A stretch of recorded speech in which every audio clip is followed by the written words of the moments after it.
Alright, y'all, back with another video, and today I am preaching from John 3 and Psalms 42. Two today. Very interesting today, two today. So, why are these two so important? I want to clarify that in John 3, Jesus was talking to the Pharisees. He was talking about how you have to be born again, born of the Spirit, not flesh. And then so the Pharisee was like, do I climb back in there? Or like, what do I do? I'm old.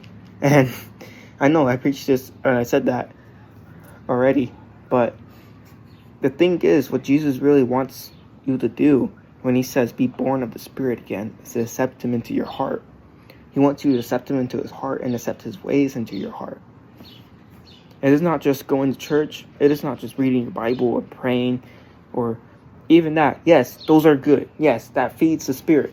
However, it is not going to get you into heaven. Your soul must be cleansed and must accept Jesus into its heart.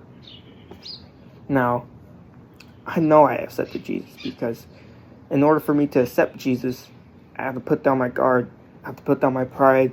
I have to turn away from my sins. And I did. I turned away from them. And now, my soul doesn't crave the earthly things and the fleshly things of this world. That's just my flesh craving flesh. My spirit claims God. My spirit wants God because my spirit has been cleansed by God. My spirit no longer runs into all the dirty websites, all of the bad things in this world. It now runs into God. It now runs to God when I feel weak, when I feel unsure, when I feel scared or sad, mad. It runs to God whenever I feel at my lowest or when I just need to charge. I was going through today. I felt so tired today. I was like, oh, why is this happening to me? I felt so drained. Like, I spiritually felt drained. I felt physically weak. I spent some time with God, and God has lifted me up. God has filled my soul, and he has filled it to the brim. That's the thing about God, is that God fills you, but he doesn't stop at the top. He overfills you so you can make fruit for the people and for God to enjoy.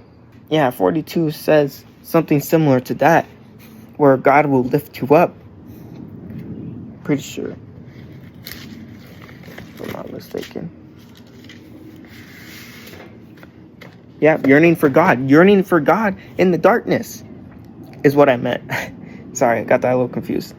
So like I said, your soul will yearn for God if you're changed.